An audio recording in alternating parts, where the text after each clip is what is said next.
Do you prune a sweet broom shrub?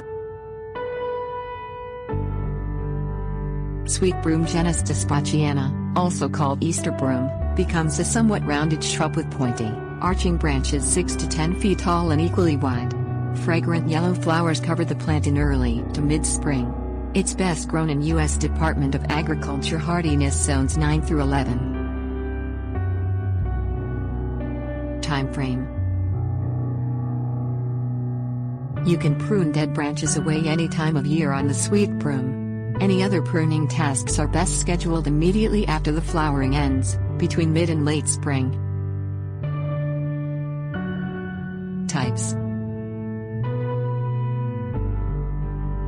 Pruning results in lush regrowth across the summer.